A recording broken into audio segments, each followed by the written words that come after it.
سبحان اللہ والحمد للہ ولا الہ الا اللہ سبحان اللہ والحمد للہ ولا الہ الا اللہ۔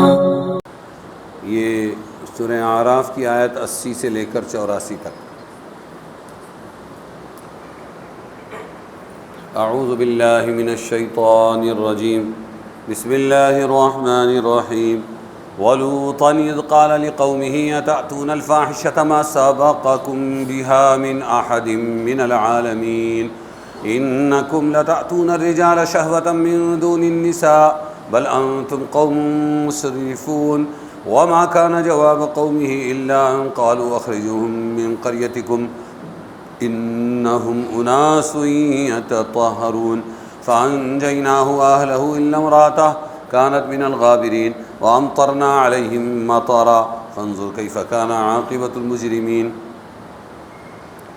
اور بھیجا لوط علیہ السلام کو ہم نے، جب کہا لوط نے اپنی قوم کو کیا تم کرتے ہو ایسی بے حیائی کہ تم سے پہلے نہیں کیا اس کو کسی نے جہان میں؟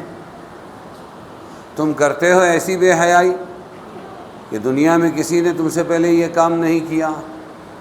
تم تو دوڑتے ہو مردوں پر شہوت کے مارے عورتوں کو چھوڑ کر، یہ ہے وہ گناہ۔ تم تو دوڑتے ہو مردوں پر شہوت کے مارے عورتوں کو چھوڑ کر، بلکہ تم لوگ ہو حد سے گزرنے والے۔ اور کچھ جواب نہ دیا ان کی قوم نے مگر یہی کہا، نکالو ان کو اپنے شہر سے، یہ لوگ بہت ہی پاک رہنا چاہتے ہیں، یتطہرون۔ پھر بچا دیا ہم نے لوط کو اور ان کے گھر والوں کو، مگر ان کی عورت کو نہیں بچایا کہ وہ رہ گئی وہاں کے رہنے والوں میں۔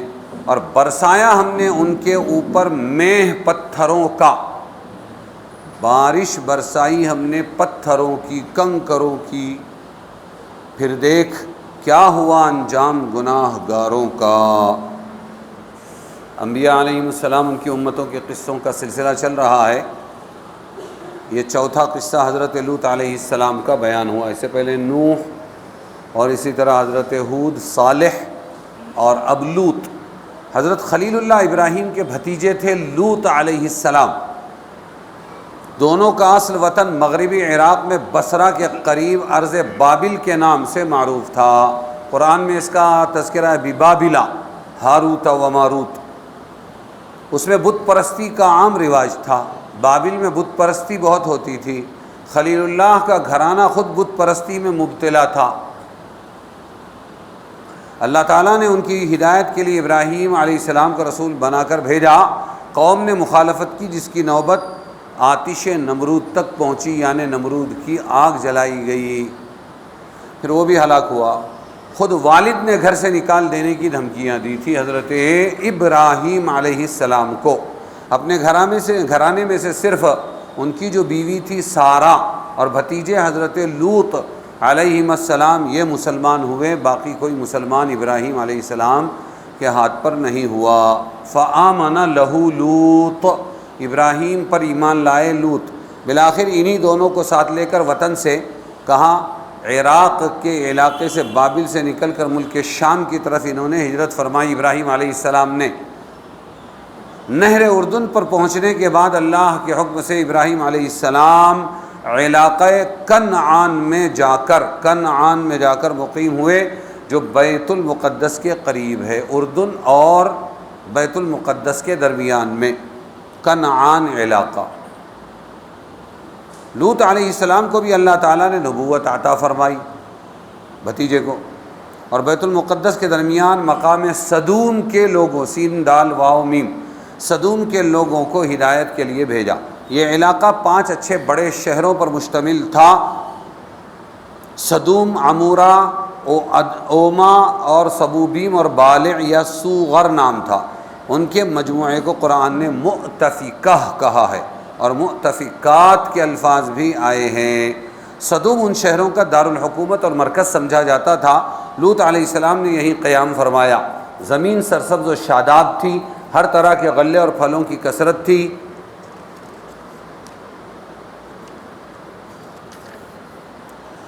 انسان کی عام عادت قرآن کریم نے بیان فرمائی، کلا ان الانسان لیطغی ان رآہ استغنی، یعنی انسان سرکشی کرنے لگتا ہے جب یہ دیکھتا ہے کہ وہ کسی کا محتاج نہیں رہا۔ یہ انسان کی فطرت ہے، ہماری بیماری ہے۔ مجھے شادابیے صحن چمن سے، چمن اس وقت بڑا سرسبز ہے، شاداب ہے، گل بوٹے ہیں، باغیچہ ہے اور بہت ہرا بھرا ہے اور قسم قسم کی نعمتیں ہیں، تو یہ خوشی کی بات نہیں ہے۔ مجھے شادابیے صحن چمن سے خوف آتا ہے، یہی انداز تھے جب مٹ گئی تھی داستاں اپنی۔ اللہ بنا کر بگاڑتا ہے، بسا کر اجاڑتا ہے اور بنا کر بگاڑتا ہے۔ اس لیے خوش نصیب وہ قومیں ہیں، وہ افراد ہیں جو روز کماتی ہے، کسی سے بھیک نہیں مانگتی اور کھا پی کے اپنا گزارا کر لیتی ہے، ہلکی پھلکی دنیا سے جاتی ہے۔ تو اسباب جب زیادہ ہو جائے تو پھر انسان کا نفس بگڑتا ہے۔ مجاہدے میں نفس کنٹرول میں آتا ہے اور عبادت و طاعت پر لگتا ہے، طاعت پر آتا ہے، اور تعیش میں، عیش و عشرت میں یہ نفس سرکش ہو جاتا ہے۔ تو چونکہ زمین اچھی تھی اور وہاں پر خوب سرسبزی و شادابی تھی، انسان سرکشی کرنے لگتا ہے جب یہ دیکھتا ہے وہ کسی کا محتاج نہیں رہا۔ ان لوگوں پر بھی اللہ نے اپنی نعمتوں کے دروازے کھول دیے۔ عام انسانی عادت کے تحت دولت و ثروت کے نشے میں مبتلا ہو کر یہ قوم لوط عیش و عشرت اور ہوا و ہوس کے اس کنارے پر پہنچ گئے کہ انسان غیرت و حیا اور اچھے برے کی فطری تمیز بھی کھو بیٹھا۔ سب سے پہلے ثروت کی اور مالداری کی یہ مصیبت آتی ہے کہ انسان بے حیا ہو جاتا ہے۔ تو غریب ہوگی بیچاری مسلمان عورت اور پرانا ایک برقع سنبھال کے رکھے گی جو کئی جگہ سے گھسا ہوا لگے گا، بہت سے پیوند بھی اس میں ہوں گے، نکلنا کم ہوگا، جب بھی نکلے گی اس بوسیدہ ایک برقعے کو اپنی اوپر لپیٹ لے گی اور اپنا تن چھپانے کی کوشش کرے گی، اور لوگوں کی نظر بھی اس کی طرف نہیں اٹھے گی، اور اٹھی تو فوراً وہاں سے پھر جائے گی۔ یہ برقعے کا فائدہ اور سادگی کا فائدہ ہے۔ اور جن کے یہاں پر الماریاں بھری ہوئی ہے کپڑوں سے، اور جن کے یہاں پر لاکھوں کروڑوں روپے کی ریل پیل ہے، وہ مہنگا تو بہت پہنے گی لیکن تن نہیں چھپا سکے گی۔ رب کاسیات عاریات، حضور نے فرمایا ایک زمانہ آئے گا بہت سی پہنی ہوئی کیا ہوگی کہ ننگی ہوگی، بہت سی پہنی ہوئی ننگی ہوگی، ہاں، پاؤں میٹر کپڑا بھی نہیں ہوگا، کروڑ پتی ہیں۔ تو سب سے پہلے مال و دولت کی بہتات و کثرت اور عیش و عشرت کی نحوست یہ کہ سب سے پہلے انسان بے حیا ہو جاتا ہے۔ کیا کرتا ہے؟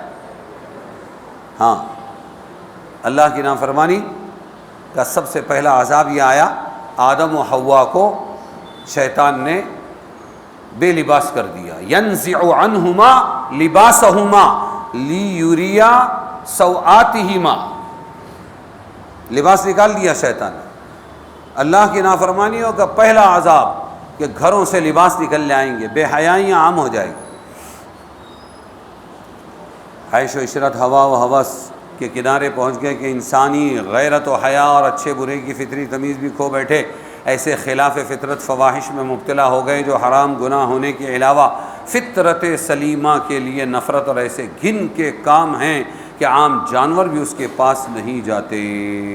لوط علیہ السلام کو اللہ تعالیٰ نے ہدایت کے لیے مامور فرمایا، انہوں نے اپنی قوم کو خطاب کر کے فرمایا، اتأتون الفاحشۃ ما سبقکم بہا من احد من العالمین، یعنی بطور تنبیہ کے فرمایا کیا تم ایسا فحش کام، گندا کام کرتے ہو جو تم سے پہلے سارے جہان میں سے کسی نے نہیں کیا۔ زنا کے بارے میں تو قرآن نے کہا انہ کان فاحشۃ، نکرہ لائے ہیں، انہ کان فاحشۃ، زنا کیا تھا؟ بغیر الف لام کے کہا کہ زنا کیا تھا؟ ایک برا کام تھا، لیکن یہاں پر اتأتون الفاحشہ الف لام کے ساتھ معرف باللام لائے ہیں۔ حضرت لوط علیہ السلام کی زبان سے نکلائی الفاحشہ فرما کر اس طرف اشارہ کر دیا، یہ خلاف فطرت بدکاری گویا تمام فواحش کا مجموعہ اور زنا سے زیادہ شدید جرم ہے۔ پھر یہ فرمایا کہ یہ بدکاری تم سے پہلے سارے جہان میں کسی نے نہیں کی۔ چنانچہ عمرو بن دینار نے فرمایا اس قوم سے پہلے دنیا میں کبھی ایسی حرکت نہ دیکھی گئی، صرف قوم لوط نے پہلی یہ حرکت کی، آدمی آدمی کے ساتھ شہوت پورا کرے۔ نہ اہل صدوم سے پہلے کسی برے سے برے انسان کا ذہن اس طرف گیا۔ اموی خلیفہ عبد الملک نے کہا اگر قرآن میں قوم لوط علیہ السلام کا واقعہ مذکور نہ ہوتا تو میں کبھی گمان نہیں کر سکتا تھا کہ کوئی انسان ایسا گندا کام کر سکتا ہے۔ اس میں ان کی بے حیائی پر دو حیثیت سے تنبیہ کی گئی۔ اول تو یہ کہ بہت سے گناہوں میں انسان اپنے ماحول اسلاف کی تقلید کی وجہ سے مبتلا ہوا، بھائی پہلے سے گناہ چلے آ رہے تھے، اس لیے بچے بھی گناہ کا شکار ہو گئے تو چلو کوئی شرعی عذر نہیں، مگر عرفاً ان کو کسی نہ کسی درجے میں معذور کہا جا سکتا ہے، مگر ایسا گناہ جو پہلے سے کسی نے نہیں کیا نہ ان کے لیے خاص مقتضیات ہے یا اور بھی زیادہ وبال ہے۔ دوسرے اس حیثیت سے کسی برے کام یا بری رسم کو جو شخص ایجاد کرتا ہے اس پر اپنے فعل کا گناہ اور عذاب تو ہوتا ہی ہے، دنیا میں پھر جتنا گناہ چلتا ہے وہ سارا عذاب بھی ان کو ہوتا ہے۔ جیسے قابیل آدم کا بیٹا وہ قاتل بنا، قابیل قاتل، حابیل کو قتل کیا، تو اللہ تعالیٰ نے طے کر دیا کہ بس اب جتنے قتل دنیا میں ہوں گے وہ سب ان کو تو ملیں گے، قاتل کو اس کی سزا ملے گی، لیکن قابیل کو سارا عذاب پہنچتا رہے گا۔ اس کو کہتے ہیں ایصال عذاب۔ دوسری آیت میں واضح الفاظ میں فرمایا تم عورتوں کو چھوڑ کر مرد کے ساتھ شہوت رانی کرتے ہو۔ اس میں اشارہ کر دیا کہ انسان کی طبعی فطری خواہش کی تسکین کے لیے اللہ تعالیٰ نے ایک حلال اور جائز طریقہ عورتوں سے نکاح کرنے کا مقرر فرما دیا ہے، اس کو چھوڑ کر غیر فطری طریقے کو اختیار کرنا یہ خالی خباثت نفس اور گندی ذہنیت کا ثبوت ہے۔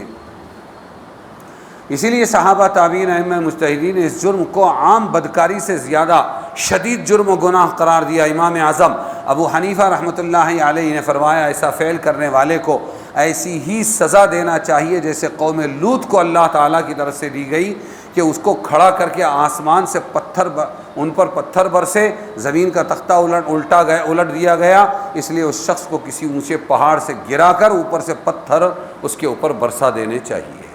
یہ امام اعظم ابو حنیفہ نے فرمایا۔ حضور صلی اللہ علیہ وسلم نے ایسا کام کرنے والوں کے بارے میں فرمایا فَاقْتُلُوا الْفَاعِلَ وَالْمَفْعُولَ بِهِ، یعنی اس کام کے فاعل مفعول دونوں کو قتل کر دو، کیونکہ جب تک یہ رہیں گے تب تک کہ اس کے تذکرے ہوتے رہیں گے، اور برائی کا تذکرہ ہوگا تو برائی وجود میں آئے گی۔ آخر میں فرمایا بل انتم قوم مسرفون، تم تو حد انسانیت سے گزر جانے والے لوگ ہو۔